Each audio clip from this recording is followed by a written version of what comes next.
Welcome back on another episode of Impact Generation. My name is Tolu. Now, the topic we'll be treating today is called Be a Christian That Changes Culture.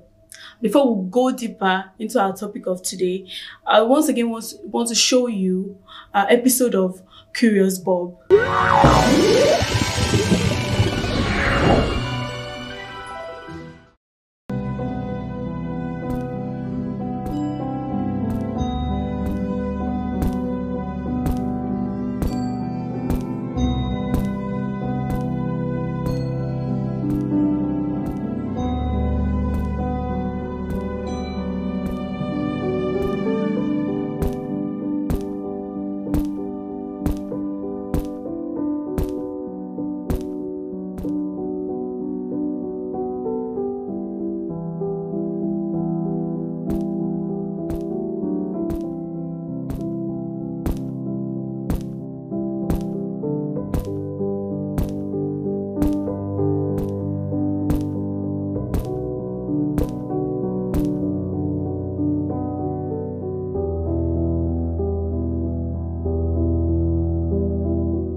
Welcome back, guys.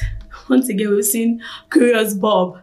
So let's move on to the movie of the week. Now, I'll be giving you the title of this movie, so I want everybody to go and watch as usual. Now, this movie is titled Free Boner Rangers. Now, what happened in this movie? You see, it's a true life story of an American family that they dedicated their life to helping rescue displaced citizens in wars. You know, when there are wars, some people will be misplaced, maybe their bodies alive, dead, like that. So their job is to look for those people and try to bring them back to their families. So guys, go on out to watch this movie for this week and you will love it. So we'll move on now to the topic of today.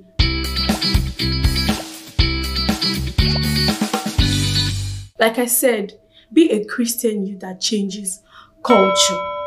Now, a lot of us know what culture is. Now, cultures are ideas, customs, and social behaviors of a particular people or society. That is the general definition of culture.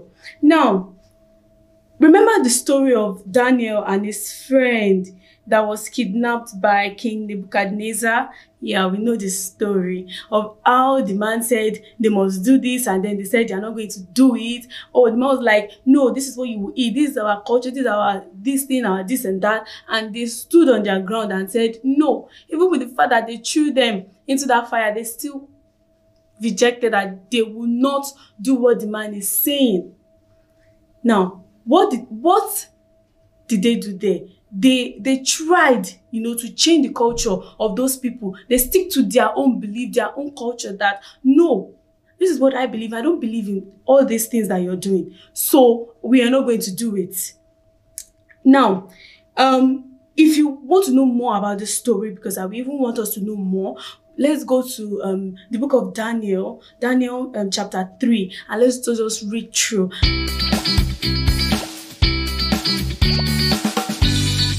Now, I have 5 ways in which we as Christian youths can change cultures around us. Okay, a lot of times, we go to places and they tell you that Before you do this, you must do this. Imagine that it's actually a youth girl that's looking for a job, and then she gets to this front of the boss there, and then they're telling her that, oh, before we must give you this. Actually, that one is very common. They'll tell you that you must do this, okay? I will have to sleep with you. If I cannot sleep with you, that's it.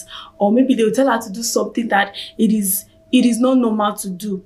And it is not left for that lady to what? To reject it and say, no, sir, I don't believe in that. If you want to give me a job, give me. If you don't want to give me, take your job and hold it. I don't need it. So now, how can we now change cultures? Number one, courage. We know the meaning of courage. When you can stand on what you believe in and say, this is what I believe in. You can't tell me to do this. No, it is not wrong. So far you know within yourselves that this thing they are telling you to do is very, very wrong. It is courage to tell them, to be bold, to tell them that no, I will not do it. Actually, Daniel and his friends had that. They were bold to tell the king, oh king, can we even face presidents? No, we can't, because you'll be so scared. We don't know what the president will do. Like, it's true. They were not even sure what the king would do to them. At the end of the day, the king threw them into that fire. But they stood on their ground. They were able to tell the king that, no, sir, we will not do it. You can't make us do what we don't want to do. Now, like what I wrote here, you must be able to stand on what you believe in. You must be willing to lose friends, people, even relationships. If this relationship is not favoring you in any way, you have to tell the person, oh, please, it is looking like our ways are not what? In the same line. So why don't you go your way? I go mine. Be willing to lose many friends. Okay, if you want to be able to change culture.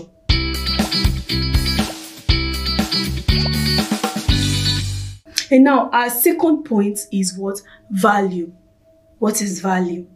Value is something in line with God's will, something you determine beforehand that I will not do before that temptation comes. Do you understand that? You can't get to the point of temptation, like you're looking at temptation in the eyes and then they now tell you, do this. Temptation and say, do this. Will you not be like, is it at that point that you start deciding in your mind that, should I do it? Should I not do it? If I do it, what will happen? If I don't do it, what will happen? No. If you get to the point of temptation and you are doing that, you will surely fall for that. But when you already have that, like at the back of your mind, that whenever this thing comes, no, this is my answer. Now, I wrote some examples here. Now, values like, oh, I will not have sex before marriage. A lot of youths, that one is even very, very common. Even there are people that will say it to themselves, even before the temptation. I won't have sex before marriage. No, never. Nobody will make me do that. Now, when the temptation comes, you fall for that temptation. You lack value. When you know that, I value myself, please, so I will not do it. And then, I will not cheat in school or bully anyone in school. I will not take drugs, alcohols. I will not smoke. All those kind of things that you say to yourself, those are values, things that make you make you feel yourself.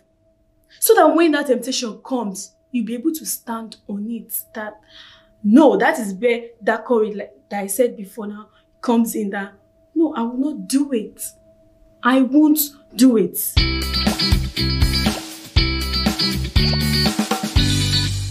Now, my third point is integrity. What does that mean? Now, are you a type of somebody, let me say it that way, that you can't leave your phone anywhere, or your pads, your laptops, computers, you can't just drop them anywhere, because if you do and somebody just, take a peek. Will the person be disappointed in you? Or the person will feel like, nothing is here? That's what we call integrity. What do you feed your eyes with? Be it on your phone, television. No. If you want to be a Christian youth, okay, that changes culture, that changes so many things, you have to have these points that I'm telling you. Integrity is very good when somebody can vouch for you that, no, I trust that girl, I trust that boy. No. He won't do it. No, he will not do it. Okay, let him tell me, himself or herself that, oh, I did it. That is when I will believe. Can people say that about you? Or when they see you, or when somebody maybe tell them that, oh, you did something like this, and then they'll be like, it's possible, maybe not. I don't know. Is that how your case is? It shouldn't be like that. People are not to be disappointed when they hear your name or when they say you did something. They should be able to stand for you even before you can explain yourself, I did not do it. Do you understand?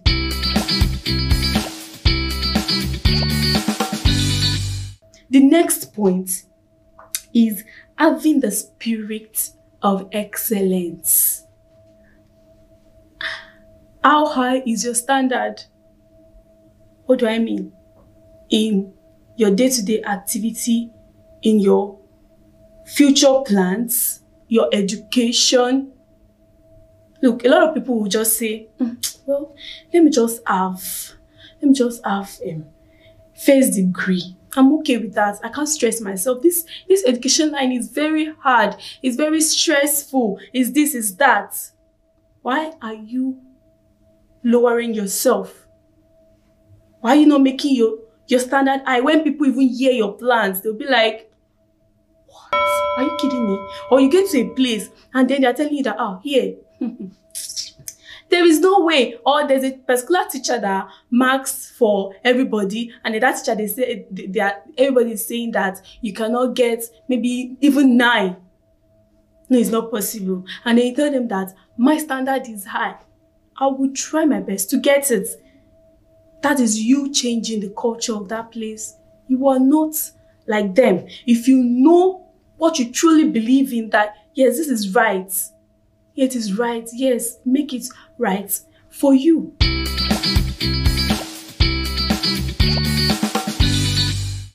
And my last point, this one is very, very important. Look, if you don't have this number 5, there is no way you can even achieve 1, 2, 3, 4 points that I've given you. And that point is discipline. Look, if you're not disciplined, you will not have value. You won't have integrity. You will not even have courage. As easy as courage is, you won't have it. A lot of us, we don't really listen to our parents because we feel that they were in the old time. You know, back then, the way they do things then is different from how we do things now. They know more than you. Take it or leave it. Make them discipline you. Not that they have to flog you. That's not what I'm saying. When it is time for you to have courtesy, have courtesy. When it is time for you to be bold, be bold. Now, my point here is, if you want to be successful and to be able to change cultures around you, you must have discipline. Even discipline concerning the things of God. Reading the Bible. Can your parents be free, or can they have a peace of mind that, oh, you're going to college, you're going to university, you're going far away from them? Will they be at peace that you are somewhere else where they are not watching you? What you do at home, you read the Bible at home, you pray with your family, you attend group meetings in church, you do things of God, you go to church to help. Can you do that when you're not around your parents? That is what I call discipline. When you can do that without anybody telling you that, don't you know you're supposed to do this? Don't you want God to help you? No, they're not supposed to tell you that. If you want to be successful yourself, you should know that you should have discipline. So guys, with this, my 5 points. I think I've tried to convince you that you need to change cultures around you. So guys, stay safe once again this week, and I will see you in the next episode. Take care.